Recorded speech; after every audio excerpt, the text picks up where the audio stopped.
aku sempet sewain mama rumah, sampai berapa tahun aku sewain mama rumah. Dari hasil jeripaya seorang anak yang dipandang nggak bisa apa-apa. Ya nggak bisa apa-apa, cuman ngerepotin, cuman beban. Tapi malah aku yang jadi tulang punggung untuk mereka gitu loh.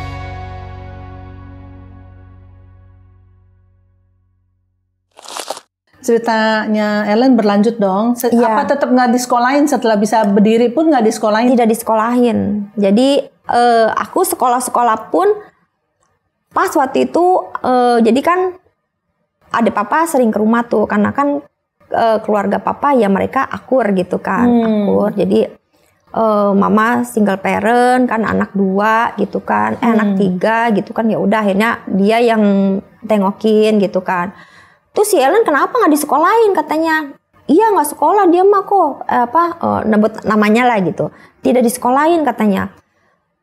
Gimana sih itu anak tuh nanti gampang tuh dibodoh-bodohin orang katanya, nggak bisa nulis, nggak bisa baca, nggak ngerti surat tuh gampang tuh dibodoh-bodohin orang nanti katanya. Udah panggil guru aja, panggil guru les di rumah katanya, nanti gue yang bayarin setiap bulan. Tuh pribadi keberapa tuh yang udah dihadirkan Tuhan ya? Iya, padahal om aku ini bukan Kristen. Dia masih agama lain gitu.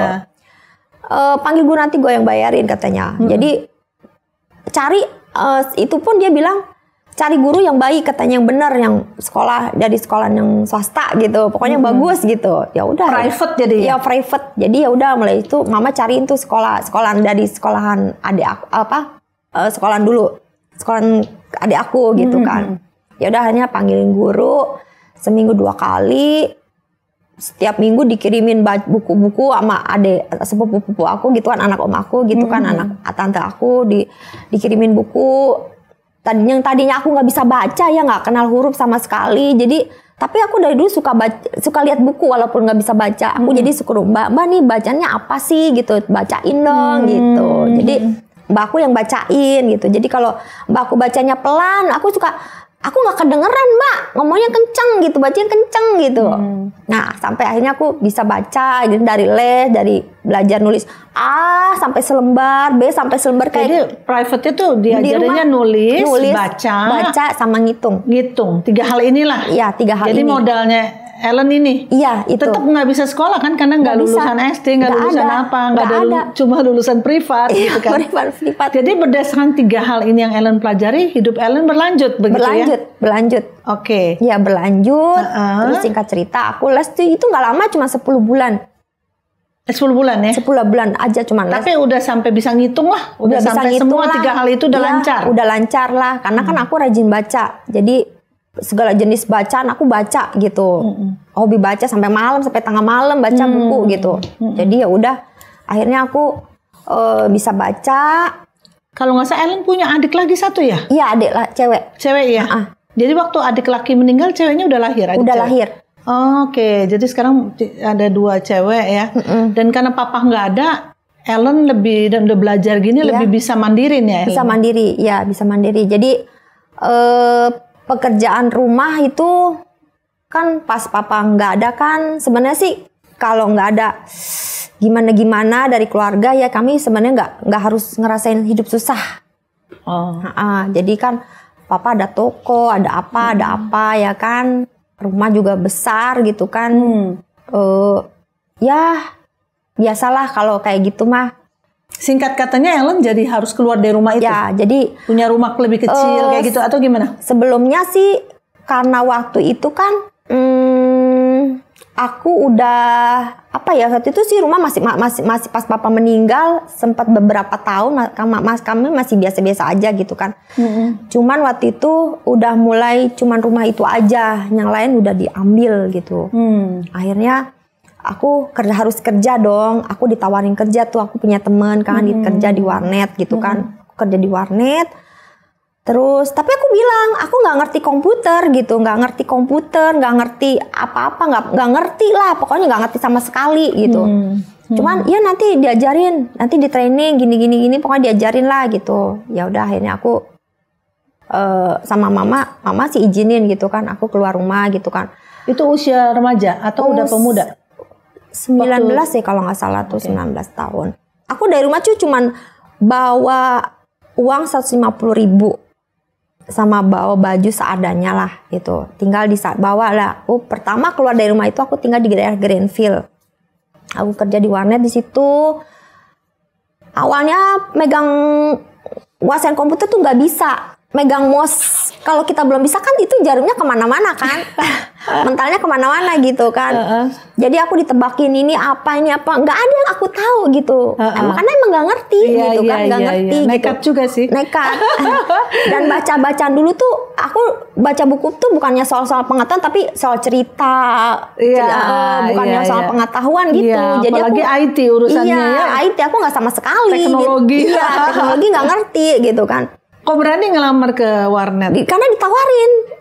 Tantangan tuh, aku ditawarin dan aku sebenarnya udah nolak karena aku nggak bisa gitu. Cuman dipaksa, ayo bisa gitu. Mungkin emang tuh udah jalannya Tuhan pakai dia kan. Ya udah akhirnya aku pergi ke Greenfield, aku belajar, aku nggak bisa tuh ditebakin ini CPU ini, ngomong CPU aja dulu nggak bisa, apalah gitu namanya bahasa asing gitu kan. Monitor, keyboard, apalah segala macem lah itu aku nggak ngerti. Singkat kata berapa lama belajar itu akhirnya bisa? 2 minggu. 2 minggu. Lancar udah lancar. Operator sendiri. Aku kan jadi operator kan. Jadi mulai bisa tuh ngetik tadi yang tadi begini-begini. Jadi bisa karena didiknya keras gitu kan. Aku bisa gitu. Akhirnya terus aku menguasai tuh komputer tuh aku bisa belajar dari Google segala macem. Bos aku tuh bilang, Ellen kamu mau belajar apa? Kamu klik di Google, kuncinya aja kamu ketik, kamu pasti bisa. Jadi ya udah belajar komputer, akhirnya aku bisa dan 2 tahun nggak terasa aku di situ tuh suka duka. Pertama kerja tuh aku cuman makan nasi sama dibikin bubur biar cukup kan, sama kecap sama garam doang gitu sampai sakit-sakit. Pokoknya bener-bener prihatin lah gitu karena hidup aku aku jangan sampai meminta, meminjam gitu. Jadi selalu ngucap syukur gitu karena kita ke gereja kan harus jadi pelaku ya. Kita ngucap syukur gitu. Sampai 2 minggu bos aku lihat aku makan cuma nasi setengah bubur. Katanya, Ellen kamu makannya gini? Iya aku makannya gini aja. Ya ampun, kenapa kamu gak bilang? Katanya, kamu harusnya bilang, nih bikin kamu sakit nih, kamu gak ada vitamin gitu kan. Nah jadi kebetulan owner itu tuh mamanya punya restoran rumah makan Padang. Jadi setiap malam tuh dikirimin nasi goreng restoran Bangka. Nasi goreng Bangka, bakmi Bangka, pokoknya makanan yang enak-enak tuh aku dikirimin. Aduh puji Tuhan sejak itu aku makannya mulai enak gitu enak. Itu karena berkat Tuhan tuh. Nah, orang keberapa tuh yang Tuhan kirim lagi ya kan? Orang dari Tuhan kirim lagi. Terus dari gaji aja cukupnya makannya bubur gitu-gitu? Iya emang aku nabung. Aku udah tekatin aku harus nabung gitu. Aku nabung walaupun saat itu aku belum punya impian apa-apa. Tapi aku harus nabung gitu. Nah dengar cerita sampai di situ, dengar kabar nih rumah dijual. Sebenarnya rumah itu kalau dijual, aku nggak susah-susah amat lah, karena dijual per meternya itu 4 juta. Ada 1.200 meter udah berapa tuh, ya kan? Tapi karena kembali lagi ya begitulah, akhirnya kami jatuh susah. Kami harus cari kontrakan dan untung selama kerja di warnet itu aku punya tabungan. Aku hasil ngirit-ngirit, hemat-hemat, aku punya tabungan. Aku cari kontrakan buat mama. kontrakan sama adik aku. Adik waktu itu apa? Masih kuliah atau? SMA ya kalau nggak salah. Sempat kuliah nggak? Nggak sempat. Jadi hanya sampai SMA aja. SMA aja kan disuruh kuliah, cuman dia kan nggak mau karena dia udah waktu itu udah bantuin saudara di toko, jadi udah keenakan megang duit. Jadi susah. Akhirnya udah aku cari rumah kontrakan yang semampunya, tempat yang kumuh. Nah, mama sejak dari pindah ke kontrakan mungkin dia kaget atau apa, itu mama mulai sakit-sakitan. Mulai sakit-sakitan, sakit inilah, sakit itulah. Dan untungnya lagi, walaupun gaji aku kecil banget, aku sempetin nabung, aku masukin mama asuransi waktu itu. Belum deh, waktu itu mama belum. Aku cuma nabung doang. Aku sempet sewain mama rumah, sampai berapa tahun aku sewain mama rumah. Dari hasil jeripaya seorang anak yang dipandang nggak bisa apa-apa. Iya, nggak bisa apa-apa, cuman ngerepotin, cuman beban. Tapi malah aku yang jadi tulang punggung untuk mereka gitu loh. Terus akhirnya selama 2 tahun itu aku habis kerja kan, karena nggak diperpanjang kan sewa ruko itu. Lah Ellennya tinggal di mana? Aku tinggal di mes. Jadi di warnet kan itu 4 lantai. Jadi lantai 4 itu buat tempat tinggal aku. Jadi tiap hari naik turun tangga. Sudah pakai ini belum? Iya, pakai ini. Oh, pakai ini. Lah kisah ini belum diceritakan. Berarti kisah ini sebelum Ellen kerja? Iya, belum. Boleh kita kembali sedikit. Perjuangannya ternyata masih ada di tengah-tengah nih. Iya, jadi ini beli ini tuh kenalan dari seseorang yang aku salah sambung telepon. Salah. Itu luar biasa. Itu benar, aku juga ngerasain itu kayaknya aneh gitu kan, aneh tapi nyata gitu. Jadi aku salah sambung. Akhirnya dia telepon balik. Ngobrol-ngobrol, katanya suaraku di telepon tuh lucu gitu kan, kayak anak kecil suaranya gitu kan. Ya udah akhirnya ngobrol-ngobrol, akhirnya jadi berteman. Dia sering telepon aku lagi apa, lagi gimana. Ini pria? Gitu. Iya, pria. Dia seorang engko-engko, tapi dari agama lain. Terus udah berapa bulan kemudian dia ingin ke rumah tuh, cuman kan aku takut gitu kan nggak kenal. Iya, nggak kenal. Apalagi kan kami di rumah cewek semua gitu kan. Di rumah segitu, kalau ada apa-apa orang nggak tahu gitu loh. Ya udah akhirnya dia datang. Cuman aku berdoa, Tuhan ini baik gak ya?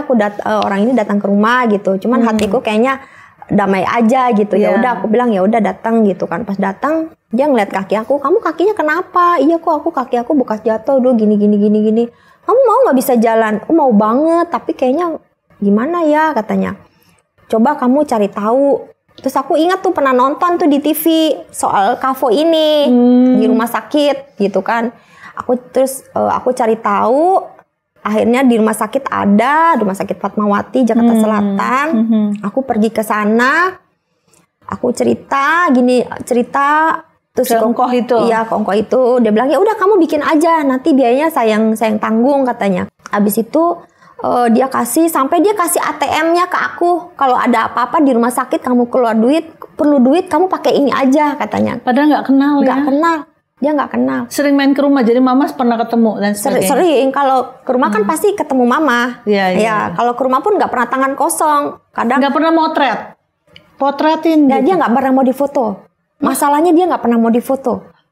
Aku pernah bilang, kok yuk kita foto bareng buat kenangan. Jangan. Ngapain sih foto-foto? Oke, lanjut. Ini seru nih. Pria misterius. Iya, pria misterius gitu. Ya udah akhirnya jadilah bikin kaki ini. Aku ke dokter konsultasi.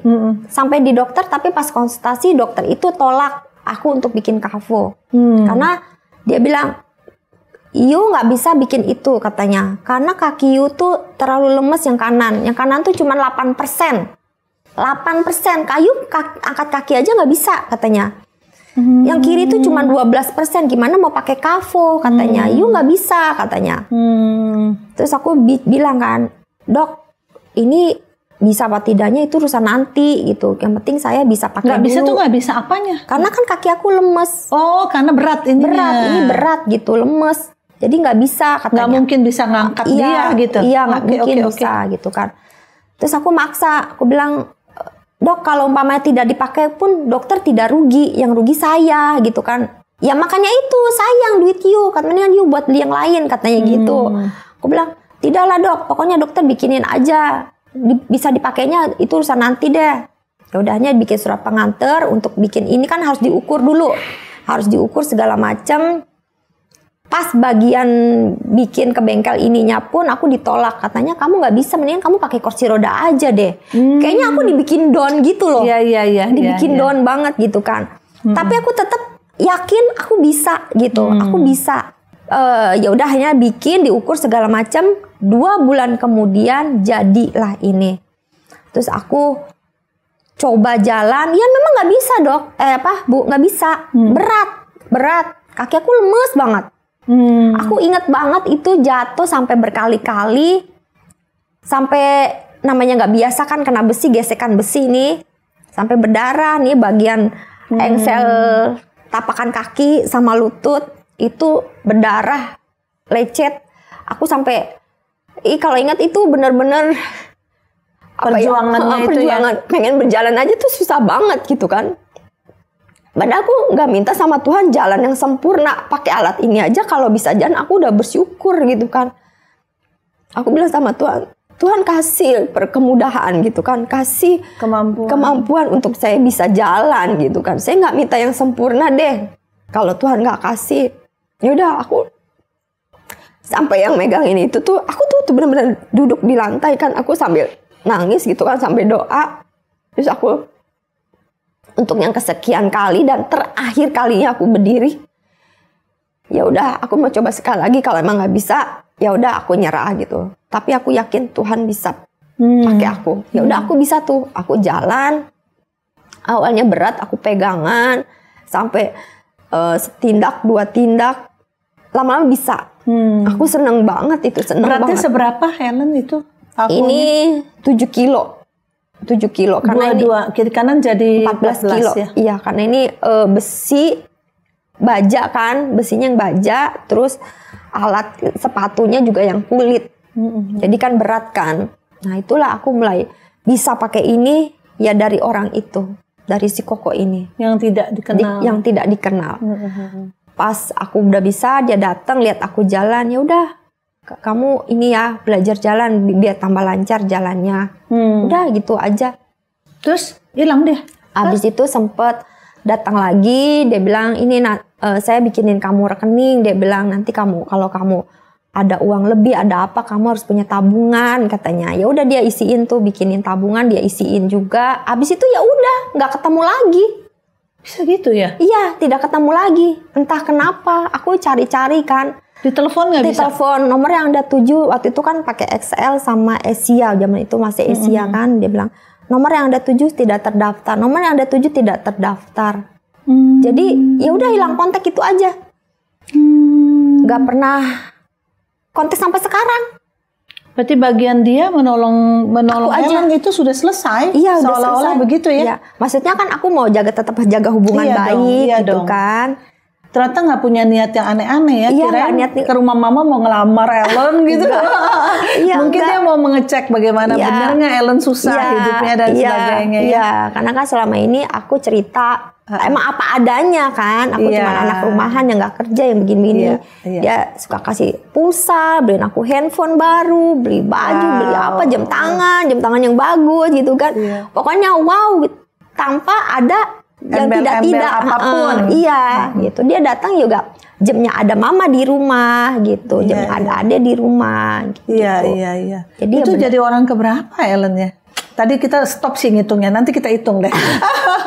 Bagaimana Tuhan itu menolong ya? Ya, seperti malaikat yang Tuhan kirim. Kita nggak tahu ya. Termasuk si Sinse udah nggak ada hubungan lagi. Sekarang si bapak ini namanya siapa itu bapak tuh? Ko Chandra. Oh, Ko Chandra. Iya, Chandra banyak banget sih ya. Susah juga nyarinya ya. Jadi aku dia sempat sebut tempat kerjaannya dia dan aku cek tuh ke itu, cuman nggak ada yang namanya itu. Sampai aku sebutin nama Cinanya juga nggak ada yang namanya itu. Jadi nggak tahu dia yang di PT di kantor yang mana, karena kan itu banyak cabang. Ya pasti dia utusan Tuhan. Ya mungkin itu yang pasti, udah pasti. Iya. Oke. Tapi juga melihat perjuangan Ellen belajar jalan itu berapa lama untuk sampai lancar dari pertama pakai? Berapa bulan lah aku bisa. Hanya beberapa bulan. Hanya berapa bulan. Aku belajar jalan karena kan kebetulan kami tinggal, jadi rumahku tuh di tengah-tengah, nah kebon gitu. Jadi aku rajin belajar jalan di situ, luas, bolak-balik. Ya, Sobat Crosstalk, kita belajar banyak dari Ellen juga.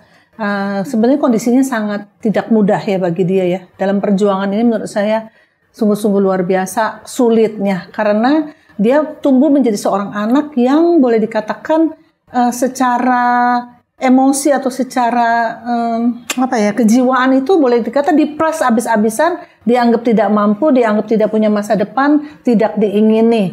Tapi daya juangnya itu begitu luar biasa.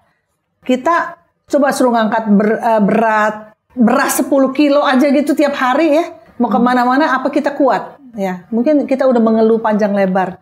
Kita bawa ransel misalnya kalau untuk kerja dan sebagainya, barangkali tidak sampai 14 kilo.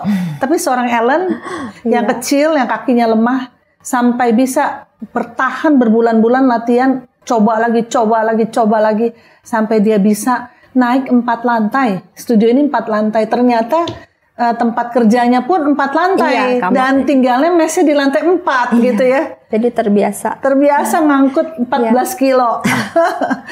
Iya, besi ya itu baja. Jadi kalau kita mau sungguh-sungguh Sobat Crosstalk dalam kehidupan kita, tantangan nggak akan pernah berhenti ya dalam hidup ini. Selalu akan ada. Tapi kalau kita mau belajar berjuang bersama-sama dengan Tuhan, tidak menjadi seorang yang cengeng, yang putus harap dan yang tidak mau berjuang, maka Tuhan selalu akan ada. Tuhan selalu akan memberikan kekuatan, mengirimkan orang-orang yang kita tidak pernah duga dan tidak pernah sangka. Sebegitu banyak orang yang Tuhan kirimkan, malaikat yang Tuhan kirimkan bagi kehidupan Ellen.